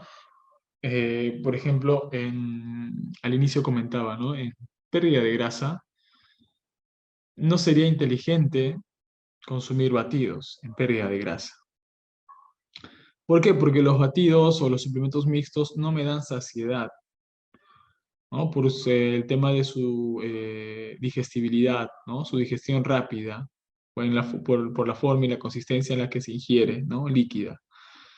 Su periodo de digestión es rápido, ¿no? En cambio, una comida sólida en un proceso de déficit es más inteligente. ¿Por qué? Porque una comida sólida me va a brindar mayor saciedad, ¿no? Y yo en un proceso de déficit lo que busco es que el deportista o la persona tenga mayor saciedad en todo el día y no tenga esas ganas de estar comiendo cada momento. Entonces, en cambio, en un proceso de superávit calórico, de hipertrofia muscular, puede que sea más interesante utilizar, en caso sea necesario y en caso no se llegue a cubrir con la comida, por ahí algún suplemento, pero evaluando cada caso particular. Porque de lo contrario, si es que no se adecúa, si no se tiene un control, estos suplementos mixtos tienen la particularidad de incrementar más grasa que músculo, ¿no? Eso hay que tener bastante cuidado. Y esto va en lo último, ¿no? No es eficaz cuando el deportista se encuentra en un régimen hipocalórico con volumen de comida reducido. Y esto es lo que lo comentaba, ¿no? En un proceso hipocalórico o de pérdida de grasa, no sería lo más inteligente utilizar un suplemento mixto, ¿no? Un batido mixto y demás. Y bueno, llegamos al tema de los suplementos de proteína, ¿no? Este suplemento o la proteína en general ha sido un nutriente de gran interés y de debate en el mundo de la nutrición deportiva durante mucho tiempo, ¿no? Su papel en la facilitación de la construcción y reparación muscular lo ha convertido en un foco obvio de atención por parte de atletas, entrenadores y personas físicamente activas, ¿no? El tema de la proteína.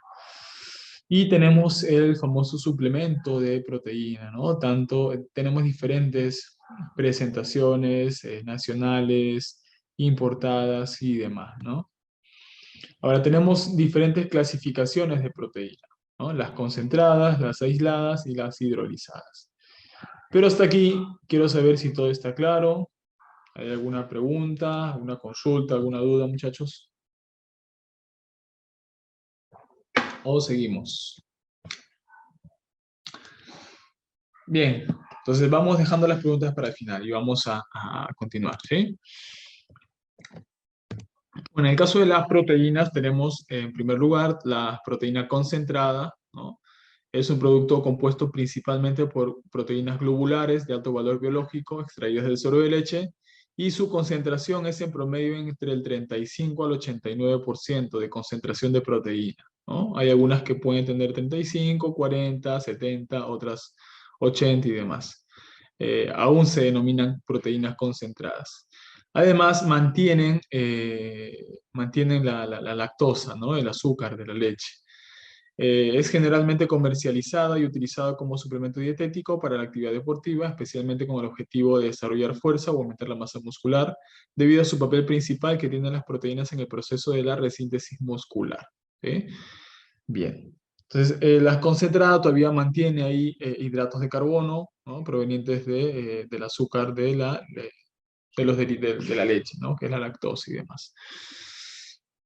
Por ejemplo, una persona intolerante a la lactosa no sería buena idea que se suplemente con una proteína concentrada. Hay otra opción, como, bueno, acá tenemos ejemplos de concentrados y demás.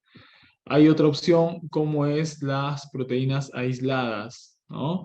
Los aislados de proteína de suero contienen concentraciones del 90% o más, ¿no? Y durante el procesamiento del aislado de proteína de suero hay una eliminación significativa de grasa y lactosa. ¿Sí? La concentrada todavía tiene grasa, tiene proteína y por ahí carbohidrato proveniente de esta lactosa. La aislada ya tiene una eliminación significativa de grasa y de lactosa. ¿Sí? Como resultado, las personas intolerantes a la lactosa a menudo pueden tomar estos productos de manera segura, ¿no? No los concentrados, sino los aislados. Ojo a esto, no se dice isolatada, por ahí está muy mal pronunciada, no se dice isolatada, se dice aislada, ¿no? El isolate es del inglés, ¿no? Aislada, ¿sí? Entonces, eso es importante. Y aquí tenemos algunos otros ejemplos, siempre todo suplemento, ahora vamos a ver más adelante, tenemos que ser muy minuciosos y críticos de ver la información nutricional para que podamos estar seguros de, de estos suplementos. ¿Está bien? Bien, entonces aquí tenemos un resumen, ¿no?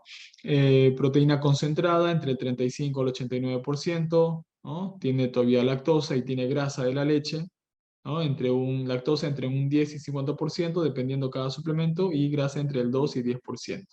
Luego tenemos las aisladas y las hidrolizadas, ¿no? Las aisladas normalmente tienen mayor del 90% de proteína y mínimamente el aporte de lactosa, de hidratos o de grasas, ¿no? eh, por estos procesos, ¿no? De microfiltración, aislamiento de la proteína y la ultrafiltración y demás. Ahora,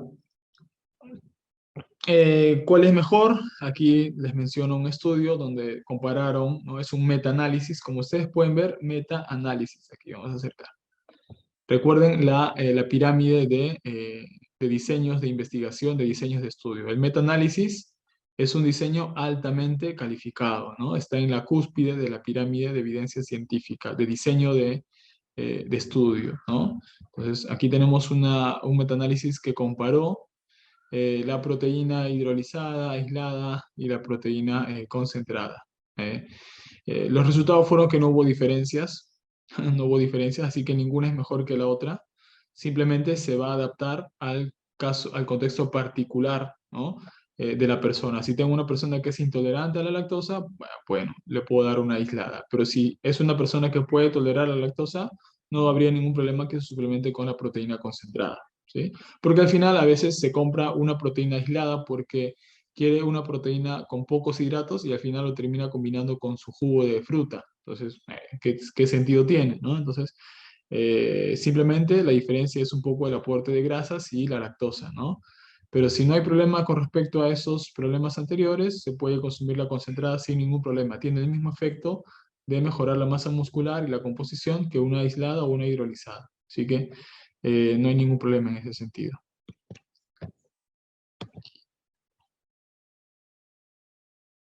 Ah, pero alguien que te quiere vender la hidrolizada o la aislada que están más caras te va a decir que es mejor, ¿no?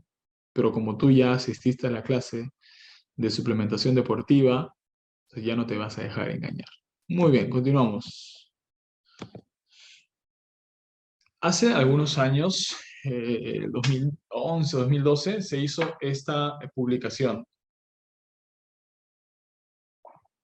Yo creo que es momento de hacer una nueva investigación, como se hizo en ese entonces, en la revista del ASPEC, que analizó en laboratorio ciertos suplementos para ver si realmente coincidía lo que dice en la etiqueta con lo que realmente tiene ese suplemento en el laboratorio, ¿no? Analizado y estudiado.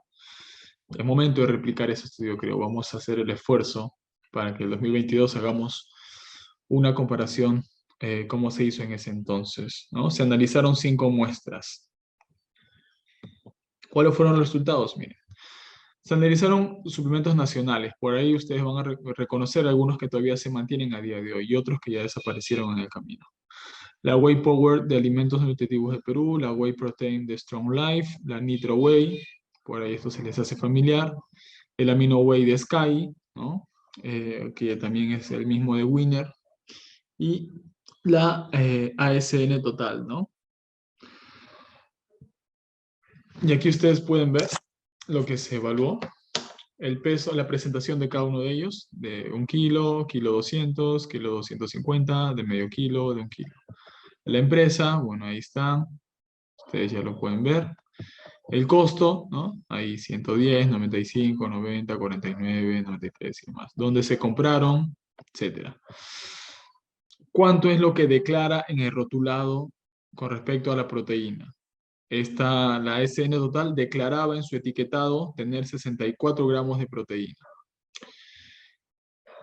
La Amino Whey de Sky declaraba tener en su etiquetado 70, casi 80 gramos de proteína.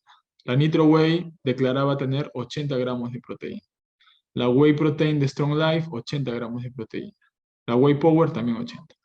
Todos declaraban tener esas cantidades. ¿Cuánto es lo que se encontró en el resultado de laboratorio? Miren, la primera, de ASN total, realmente se encontró 56 gramos de proteína. ¿Cuánto declaraba? 64. ¿Cuánto realmente tenía? 56.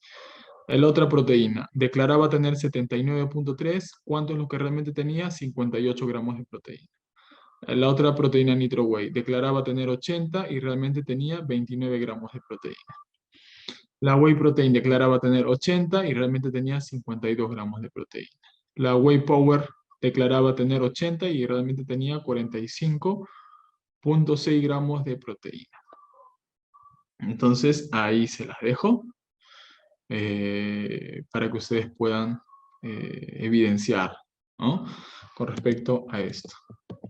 Entonces, tenemos que tener muchos criterios. O sea, por más que el suplemento por más que el suplemento de proteína esté en el grupo A, eso no quiere decir que todos los suplementos de proteína ya están adecuados. Tenemos que tener cierto criterio de selección, ¿no? De la proteína. ¿Cómo saber si mi proteína está adulterada?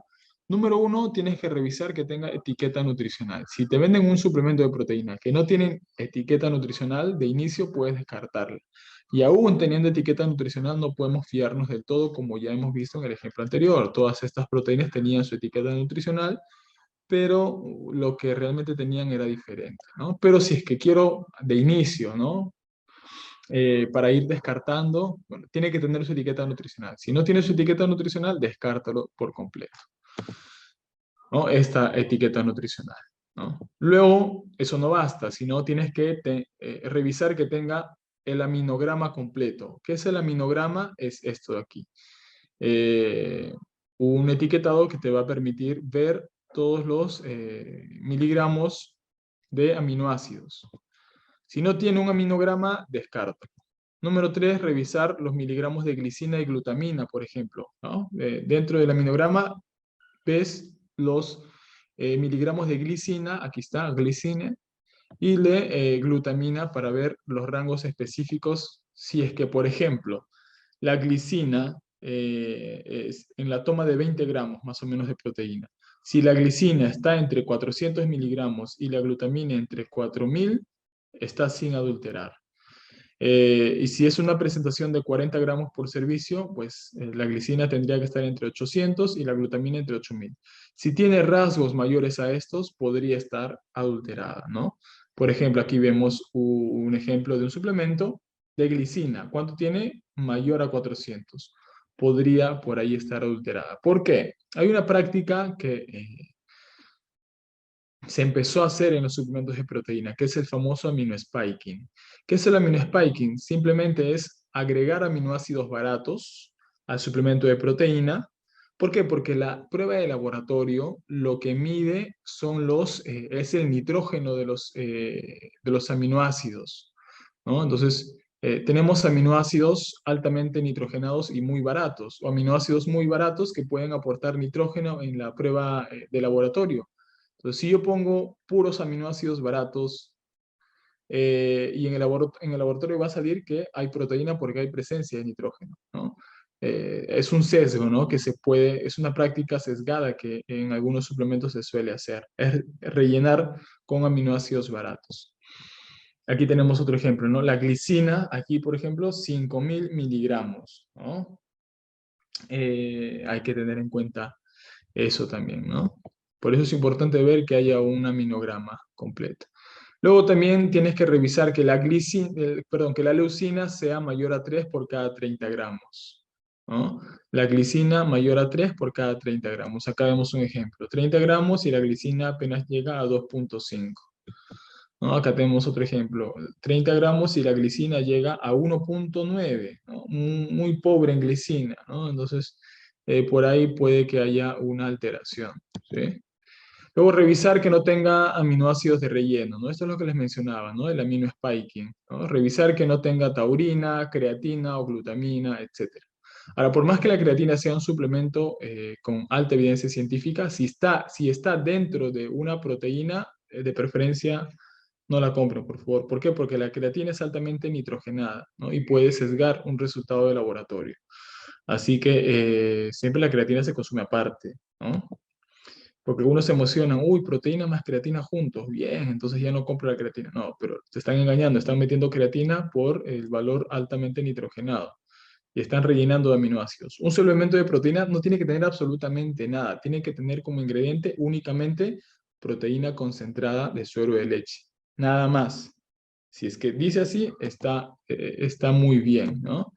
Y de preferencia que no sean blend. ¿Qué es blend? Es una combinación patentada por ahí, y eso lo pueden ver en ingredientes, ¿no? Acá, ingredients, acá ustedes pueden ver Super Whey Protein Blend, es decir, un súper concentrado combinación de proteína, ¿no? Y ves ahí los ingredientes, whey concentrada, whey aislada, super recovery blend, entonces con nombres extraños, ¿no? Por no mencionar las cantidades de concentración de proteína. Incluso, miren, super recovery blend y ponen glicina, creatina y taurina, lo que realmente decimos que no debe haber en una proteína, ¿no? ¿Qué hace la taurina ahí? ¿Qué hace la creatina? ¿Qué hace la glicina? Lo único que hacen es rellenar aminoácidos baratos, altamente nitrogenados, para que en una posible evaluación de laboratorio estos salgan como proteína de calidad, ¿sí? Glutamina por ahí. Entonces, hay que tener cuidado, muchachos. Lo único que tiene que tener una proteína es, ni siquiera super whey protein, no, simplemente whey protein concentrada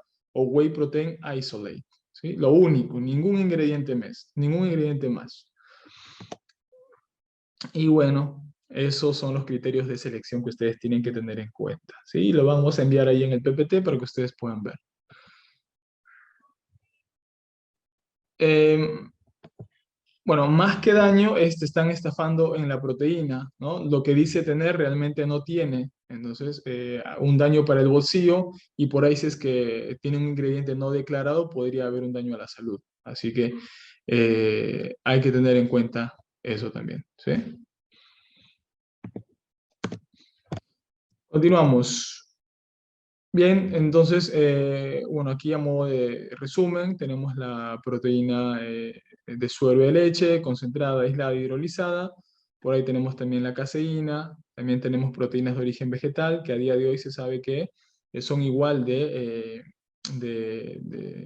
importantes ¿no? En la proteína de soya, por ejemplo, hay estudios que comparan la proteína de soya con la proteína de suero de leche y los resultados en ambos grupos de intervención son similares, no hay ninguna diferencia, ninguna es mejor que la otra. ¿Por qué? Porque lo importante es la proteína total del día, ¿sí? Que se cubra la proteína total del día. En la clase pasada vimos los cálculos de nutrientes, ¿no? Lo importante es que se cubra la proteína. Si tu resultado salió consumir aproximadamente, si es 2 gramos de proteína por cada kilogramo de peso y pesa 70 kilos, 140, con tal de que cumplas esos 140, no importa de dónde provenga, ya sea de origen animal o vegetal, la síntesis proteica muscular es similar, ¿sí? Eso es lo que se conoce al día de hoy, según la evidencia científica. Sí, Cristina. Sí, este es un mito, ¿no? Muy escuchado en el ámbito de la nutrición deportiva. A modo de colación, les comento que yo soy vegano, por ejemplo, ya hace 2 años, y me dedico normalmente a dictar clases de nutrición deportiva, pero también de nutrición deportiva vegetariana. Y reviso casi diario estudios y papers en relación a este tema de la digestibilidad y el tema de la proteína, ¿no? Eh, la absorción solamente difiere en las legumbres, ¿no? ¿Por qué? Porque tienen fibra y tienen hidratos de carbono. Entonces, para que la proteína se absorba, por ahí primero tiene que romperse la fibra, ¿no? Esto que cubre a la proteína de las legumbres, ¿no? Por ahí, con métodos de cocción, con métodos de remojo, con métodos de licuado, con métodos de germinación, eso puede mejorar el tema de la absorción, ¿sí? Pero con otras proteínas vegetales, por ejemplo, las proteínas aisladas de soya y demás, como ya están aisladas, su absorción es muy similar a las proteínas de suero de leche, por ejemplo. Hay estudios y me puedes escribir por interno para enviarte algunas presentaciones o también pueden seguir a una plataforma educativa, ¿no? En la que comparto también estudios con respecto a ese tema, ¿sí? Ahí se los dejo por el chat.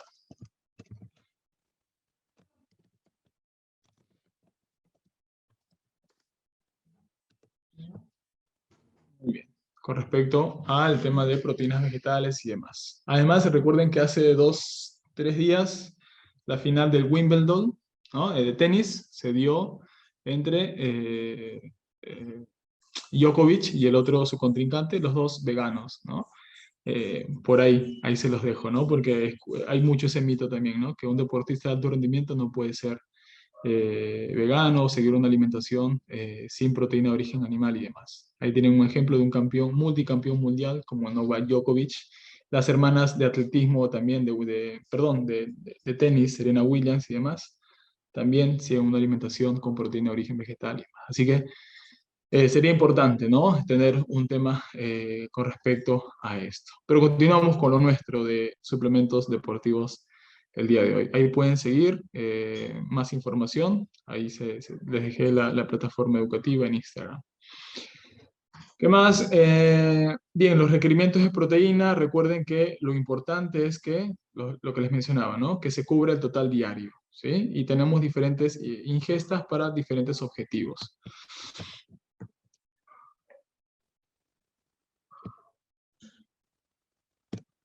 Bien, vamos a los suplementos ergogénicos. Ya hemos hablado del primer grupo de suplementos, que son suplementos, alimentos deportivos, ¿no? Como estos que hemos visto anteriormente, ¿no? Ahora vamos a los suplementos ergogénicos. ¿Se acuerdan, por definición, qué significa ergogénico o ergogenia? Suplementos que mejoran el rendimiento, ¿sí? De inicio tenemos a la creatina. La creatina, muchachos, es el suplemento más estudiado. Van a encontrar más de 100 papers que hablan de creatina. Y van a encontrar metaanálisis, revisiones sistemáticas, ensayos controlados aleatorizados, a doble ciego, a triple ciego y demás. Van a encontrar suficiente evidencia de la creatina. Así que es un suplemento bastante seguro, ¿no? Que se puede tomar sin ningún problema, ¿no? Entonces, y recuerden, esto va en relación a la clase que tuvimos de sistemas energéticos. ¿Se acuerdan del sistema de los fosfágenos? ¿Se acuerdan quién provee ese grupo fosfato cuando ya se desencadena la pérdida de un grupo de fosfato del ATP. O sea, por ahí la creatina entra a tallar, ¿no? Para poder mejorar el rendimiento deportivo. La mayor parte de la creatina se almacena en el músculo esquelético, donde existen formas libres, es decir, en creatina, y fosforiladas, es decir, en fosfocreatina, ¿no? También. La creatina y la fosfocreatina proporcionan energía para apoyar el ejercicio breve e intenso, es decir, el sistema fosfagénico. Ahí ya ustedes pueden sacar una línea de para qué deportes podría ser interesante el suplemento de creatina. No para todos. O sea, si da un plus al sistema fosfagénico, entonces este suplemento va a ayudar a deportes de fuerza y potencia, por ejemplo. El monohidrato de creatina es un suplemento dietético que cuando se ingiere de acuerdo a las pautas actuales puede aumentar la creatina del músculo esquelético y la fosfocreatina y posteriormente mejorar el rendimiento de ejercicio de alta intensidad, ¿no? Y demás. ¿Sí? Ahora, ¿cuáles son los posibles contextos de uso? Bueno, en el caso de la creatina. Ahora vamos a ver las dosis más adelante. ¿Sí? Ahora vamos a ver la dosificación y demás. Vamos a definir un poco la función, qué es lo que cosa es, qué es el suplemento, cómo se define y demás. Y en un slide posterior vamos a ver la dosificación y todo lo demás. ¿Sí? La creatina. Entonces ya definimos la creatina, para qué sirve, para qué funciona. Ahora, en el caso de la cafeína, también es un suplemento que está dentro del grupo A, ¿no? Tanto la creatina como la cafeína están en el grupo A de la clasificación del Instituto Australiano del Deporte. Existe evidencia sólida, ¿no? De que la cafeína mejora el rendimiento en una variedad de deportes, ¿no? Que incluyen deportes de resistencia, por ejemplo, mayor de 60 minutos, breves deportes sostenidos de alta intensidad, ¿no? Entre 1 a 60 minutos, deportes de equipo o deportes intermitentes como el fútbol, por ejemplo, el vóley, el básquet y demás, deportes de equipos de habilidades y de concentración también. Se ha visto, hay estudios que relacionan el tema de la cafeína para mejorar la precisión y concentración. Esfuerzos individuales que involucran fuerza o poder, como halterofilia, levantamiento de pesas, 100 metros planos, 200 metros planos también. La potencia se ve beneficiada por el uso de la cafeína, ¿no? Es un suplemento bastante transversal, ¿no? Para los diferentes objetivos a nivel deportivo. Luego tenemos a a la betalanina, ¿no? Que es un precursor de la carnosina. El interés actual en la betalanina fue iniciado hace algún tiempo, ¿no? Por la investigación de un científico llamado Roger Harris, ¿no? Que también dirigió otros estudios de la suplementación con creatina, por ejemplo, ¿no? Entonces, encontraron que la suplementación crónica con betalanina, es decir, a largo plazo, con betalanina, conduce a un aumento en el contenido de carnosina muscular y posteriormente mejora la capacidad de ciclismo de alta intensidad, por ejemplo, ¿sí? ¿Y por qué es importante la betalanina? ¿No? ¿Por qué? Porque optimiza la producción de carnosina.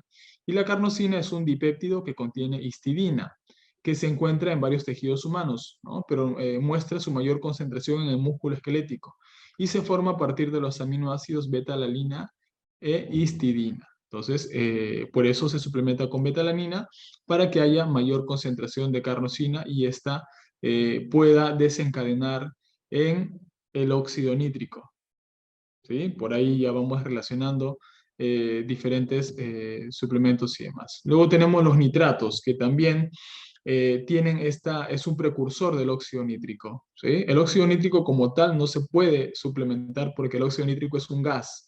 Lo único que podemos consumir son precursores del óxido nítrico. A veces escucho, ¿no?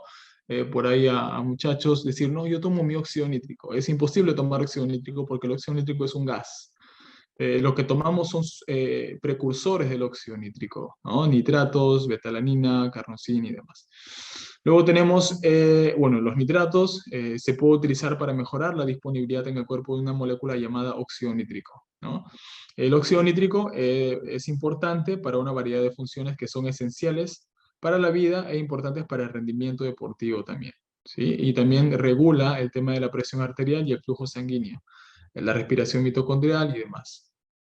Estudios recientes han identificado varias situaciones en las que el rendimiento, ¿no?, se han mejorado por el consumo previo de jugo de remolacha o de beterraga, ¿sí? También llamado, puede ser remolacha o beterraga, dependiendo del contexto cultural. Estos incluyen eventos de ciclismo y carreras de 4 a 30 minutos, ¿no? Se ven beneficiados con el suplemento previo, con el consumo previo de este suplemento, así como protocolos de ejercicio intermitentes también que pueden ser beneficiados por la suplementación con los nitratos, ¿sí? Entonces, vamos a ver aquí el tema de las dosificaciones. Ya hemos visto que en general estos son los suplementos que van a optimizar y van a potenciar el rendimiento deportivo. Tenemos como inicio el tema de la creatina, ¿no? ¿Cuál es la dosificación de la creatina? Si queremos optar algo general, sería entre 3 a 5 gramos al día, ¿sí? De 3 a 5 gramos al día, de manera continua, ¿sí? Recuerden que la creatina no es un preentrenamiento, es un suplemento que funciona por acumulación. Es decir, hay que tomarlo diariamente. No hay efectos secundarios. Recuerden que es el suplemento más estudiado a nivel científico y por lo tanto su seguridad es bastante alta, ¿no? 3 a 5 gramos al día de la creatina, ¿sí? La dosificación. ¿Para qué va a ayudar? Recuerden, para ejercicios de fuerza y potencia. O sea, puede ser para musculación, para el fitness, va a mejorar el tema de la fuerza, ¿no? Puede ser para potencia, ¿no?, para deportes específicos que requieran esta característica principal, deportes de contacto también, deportes de potencia, 100 metros planos, 200 metros planos, halterofilia, lanzamiento de bala, lanzamiento de jabalina, salto en garrocha y demás, ¿no? Movimientos explosivos. Ahí es cuando interviene el sistema de los fosfágenos, ¿no? Recuerden bien eso, ¿sí? El sistema ATP-CP, el sistema de los 3 a 4 primeros segundos, ¿sí? Entonces, 3 a 5 gramos al día. Si queremos ser más específicos, es 0,04 gramos por cada kilogramo de peso, ¿sí? Es decir, si tengo una persona que pesa 70 kilos, entonces, si quiero ser más exacto en la dosificación de creatina, multiplico 0,04 por 70 kilos. ¿Cuánto sale? 2,8 gramos de creatina. Algunos autores también mencionan la dosificación de 0,07.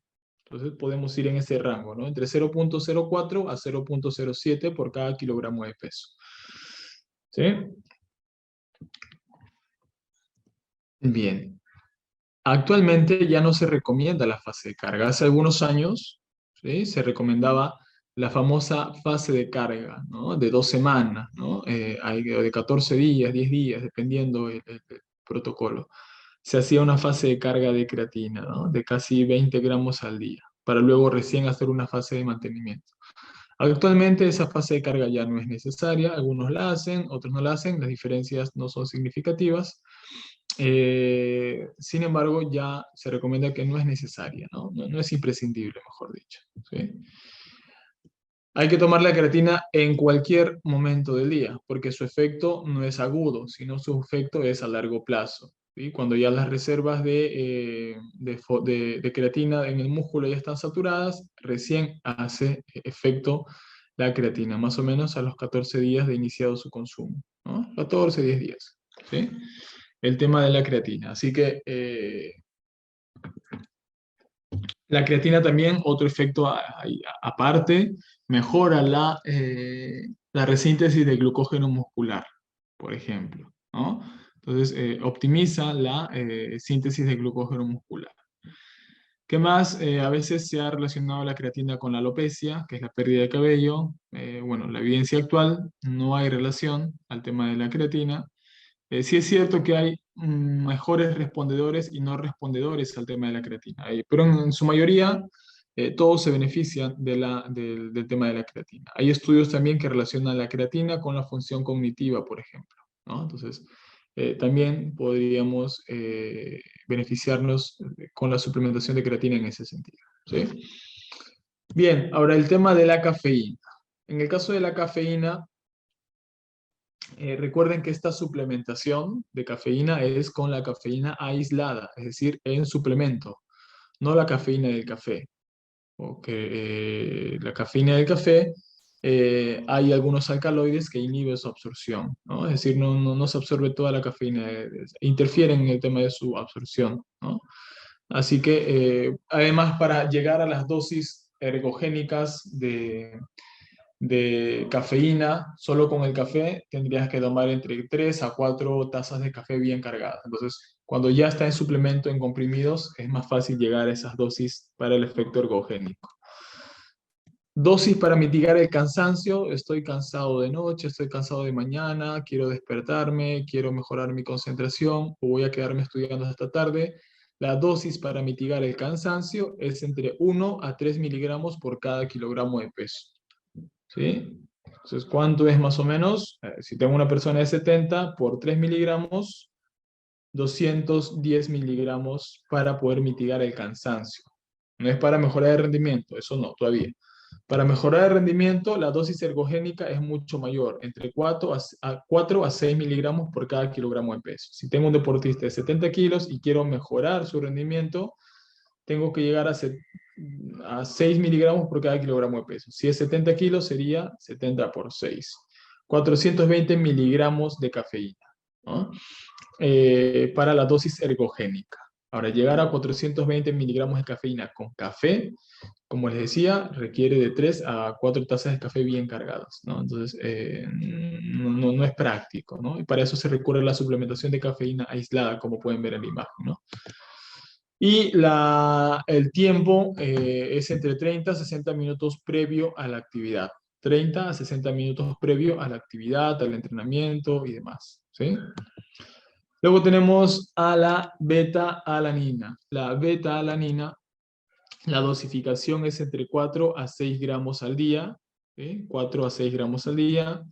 Normalmente se recomienda repartir la dosificación entre 2 tomas, 3-3 más o menos, ¿no? O 2 tomas de 3-3 o repartirlas a más.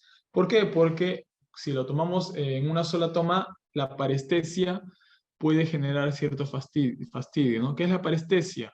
Es cierto hormigueo en las extremidades, ¿no? Cierto hormigueo, picazón y demás. Es más intenso cuando se toma en una sola toma. Y es menos intenso cuando se divide las dosis, ¿no? A 2 o a 3 tomas al día, ¿sí? Eso con respecto a la beta-alanina.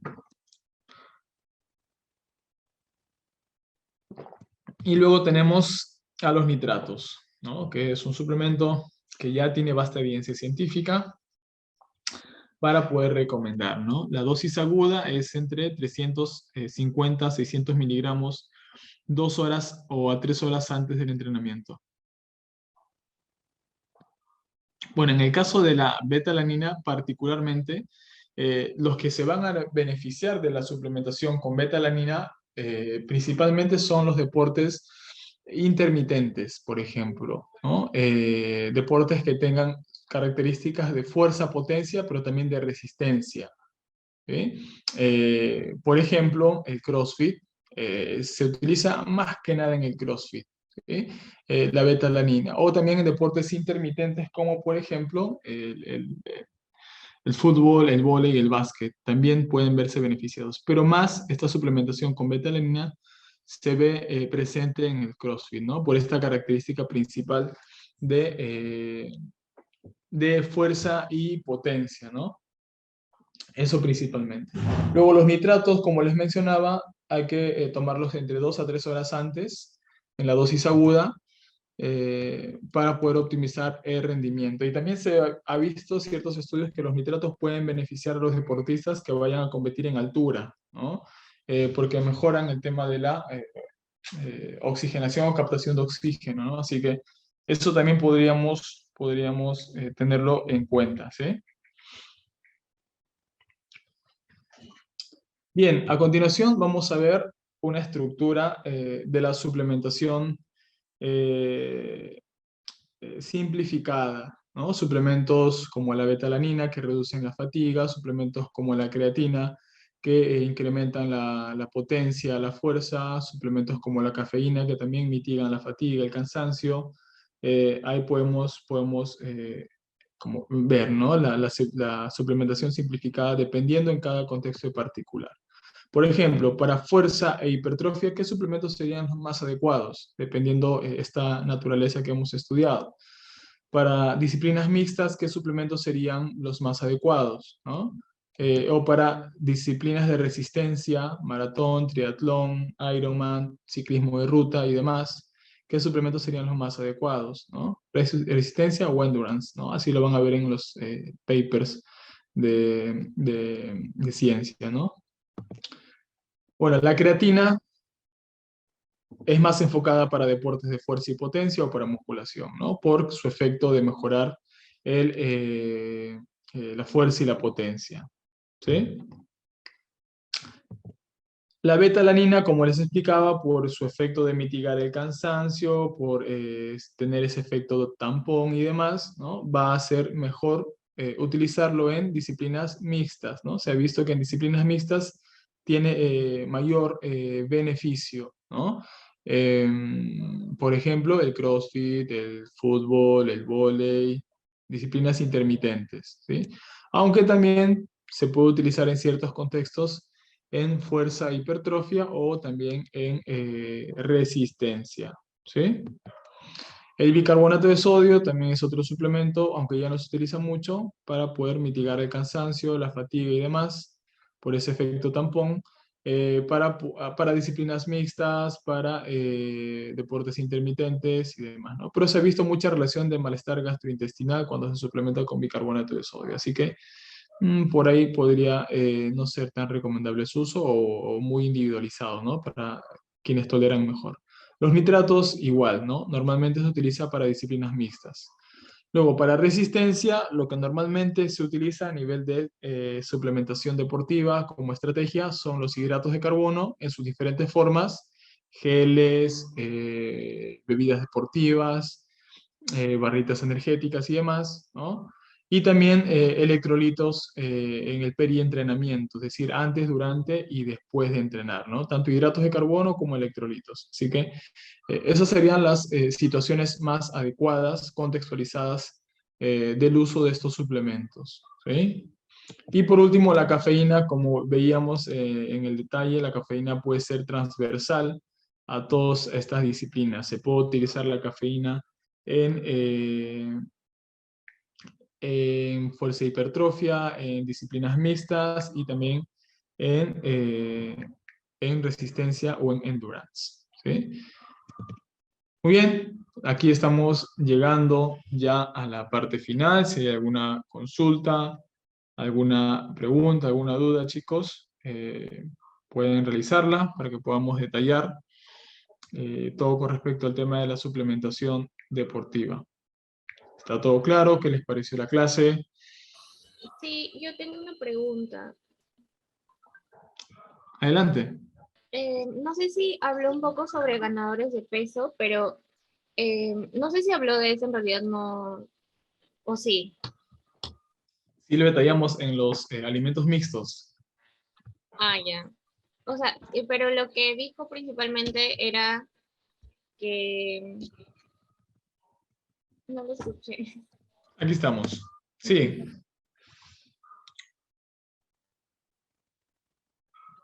sí. ¿Cuál es la Ah, pregunta, claro, Cristina? ajá. Que también tenía más, más carbohidratos, ¿no? Pero también contiene grasas o solamente carbohidratos y proteínas. También contiene grasa. Sí, también contiene grasa. Tiene una alta cantidad de hidratos de carbono. Y la dosificación es muy elevada. No sé si ustedes han logrado comprar un ganador de peso, yo sí en algún momento, y el scoop de un ganador de peso es casi del tamaño de una taza, ¿no? Y te dicen que que tomes dos scoops y bueno, se te acaba el suplemento en una semana si lo tomas de la manera como indica, ¿no? Pero por, por tener esta característica de ser alta, de tener una densidad energética bastante alta, nos podemos pasar de calorías fácilmente. Y un batido, por ejemplo, de un ganador de peso puede llegar incluso a las 1000 calorías tranquilamente, 1200 calorías. Si tomas un batido y luego tu requerimiento es 2500, vas a tener una o dos comidas disponibles. Y por ahí puede que el nivel de saciedad no sea el más adecuado y termines pasándote de calorías, como suele pasar en el 90% de casos de personas que se suplementan con este suplemento, ¿no? Así que, de preferencia, no se recomienda, hay que hacer lo posible por llegar a las calorías con la comida. Eh, en déficit, lógicamente, el ganador de peso está descartado, ¿no?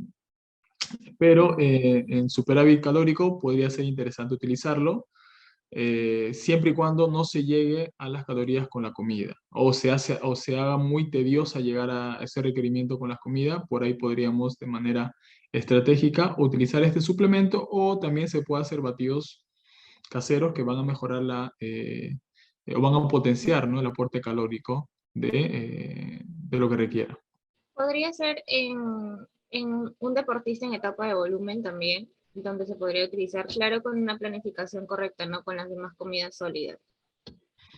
Sí, podría utilizarse, pero yo probaría primero con batidos. Batidos, es decir, que no requieran una suplementación, ¿no? Es decir, puede ser alguna bebida láctea, eh, puede ser fruta, una bebida láctea, por ahí la mantequilla de maní, por ahí que tiene alta densidad calórica, antes de probar el suplemento. ¿Por qué? Porque recuerda que el suplemento también es un gasto de no menor de 250 soles. Entonces, hay que ver. Si es que se lo permite el deportista, pues adelante, ¿no? Hay que individualizar cada caso en particular. Ya, y con respecto a los quemadores de grasa, que la mayoría de personas también lo utilizan, ¿es parecido al óxido nítrico? O No, es totalmente diferente. El tema de los quemadores de grasa, bueno, el sustento o el argumento es que, bueno, de inicio, el tema de la carnitina, por ejemplo, que se comercializó mucho tiempo para este efecto de poder optimizar la pérdida de grasa corporal. Naturalmente ya producimos una carnitina endógena a nivel fisiológico, ¿no? Y no hay estudios que evidencien que por más que tome carnitina, va a favorecer la pérdida de grasa o va a aumentar esa carnitina fisiológica normalmente que ya producimos. Según lo que dicen los estudios, al día de hoy, la suplementación con carnitina, por ejemplo, no ha visto, no se ha visto beneficiada, ¿no? No hay cambios significativos, ¿no?, para poder avalar su uso. Y por otro lado, hay quemadores que lo que hacen es movilizar la grasa. Es decir, hay dos procesos que tenemos que entender para el tema de la pérdida de grasa corporal. La primera fase es la lipólisis, cuando se da la rotura. Sí les comenté en las primeras clases, recuerdo, cuando expliqué un poco el tema de las grasas, de los triglicéridos. sí, de la... Eh, ajá, claro. La primera fase para perder grasa primero tiene que dividirse, ¿no? El grupo glicerol de los tres ácidos grasos libres. Entonces, ese proceso se le llama lipólisis. Es decir, se separa el glicerol de los tres ácidos grasos libres. Luego de eso, la segunda fase es la beta oxidación, cuando esos ácidos grasos libres pasan para ser oxidados y se genera ATP y se quemen, entre comillas. Entonces, hay ciertos quemadores de grasa que lo único que hacen es movilizar. Ningún quemador de grasa llega a la beta oxidación, porque para que haya beta oxidación se requieren otros, eh, es la suma de todo, ¿no? Déficit energético, buen entrenamiento de fuerza, por ahí de accesorio, entrenamiento cardiovascular y demás. Pero la mayoría hay algunos quemadores y demás, lo que hacen es movilizar la grasa, es decir, generar esta lipólisis. Pero si tú movilizas la grasa y no cumples con todos los demás factores, esa movilización otra vez se vuelve a resintetizar, es decir, se vuelven a unir los tres ácidos grasos libres al glicerol y no pasó nada, o sea, no se llegó a la beta oxidación. Eso por ahí desde la parte fisiológica, entender un poco que los quemadores no, tienen evidencia suficiente para recomendarlos. Eh, Básicamente eso, ¿no? De preferencia siempre obviar el uso. Además hay personas que son muy dependientes a esto, ¿no? Y creen que el quemador va a ser el milagro cuando lo que realmente funciona es el déficit calórico, ¿no? Y el tener cierto cuidado con el tema de la alimentación, el descanso y el ejercicio físico. Listo, gracias. Listo, Cristina, no te preocupes. ¿Alguna otra consulta? Bueno, si no hay más, bueno, el tema de la suplementación es bastante amplio. Espero que hayamos podido entender los aspectos claves, el tema de reconocer la proteína para hacer una adquisición segura, siempre y cuando se requiera, se necesite, ¿no? Hemos visto, ¿no?, este estudio que se publicó hace algunos años, pero que nos evidencia que por más allá que sepamos leer adecuadamente el etiquetado nutricional, no podemos fiarnos del todo. De preferencia, de inicio, siempre la base tiene que ser cubrir los nutrientes con la alimentación. Y en casos muy particulares y puntuales, recurrir a un suplemento, pero tener un criterio de selección adecuado, ¿no?, de la suplementación. Tiene que tener su etiquetado nutricional, tiene que tener su aminograma completo, no tiene que haber aminoácidos de relleno en los ingredientes, únicamente tiene que haber proteína concentrada, ¿no? Hemos hablado un poco de las diferencias de las proteínas vegetales y animales por ahí, hemos mencionado, ¿no?, que no hay mayor diferencia. Hemos revisado los suplementos ergogénicos, ¿no?, que mejoran el rendimiento, como la creatina, que es el suplemento con mayor nivel de evidencia científica a la actualidad, ¿no? Hace poco también se hizo un congreso solamente para hablar de creatina, un congreso mundial. Imagínense, ¿no? Entonces, es un suplemento bastante seguro, hay que saberlo utilizar adecuadamente, ¿no? Igualmente con el tema de la cafeína, que mejora el rendimiento para diferentes intensidades y tipos de deporte, ¿no? Luego tenemos a la betalanina como precursor de la carnosina, ¿no? Y que su principal objetivo es contrarrestar, ¿no?, en la medida de lo posible, el fenómeno de la acidificación del músculo y demás.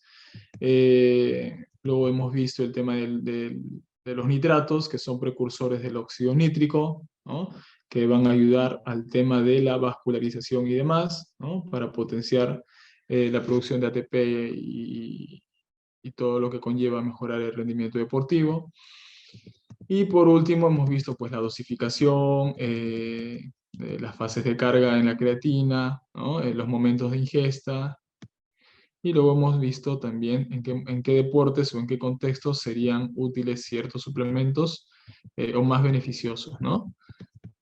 Muy bien, entonces esto sería todo. Muchísimas gracias. Gracias por acompañarnos en estas 4 sesiones para hacer una síntesis de todo el mundo de la nutrición deportiva. Los invito a seguir preparándose, a seguir estudiando, por favor. El tema de la nutrición como se basa en ciencia, cada año tenemos que ir actualizándonos, revisando algunos papers, revisando algunos estudios.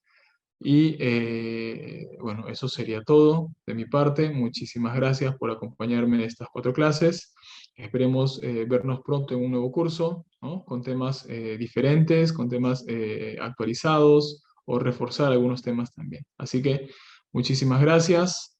Conmigo será hasta una próxima oportunidad. Muy buenas noches.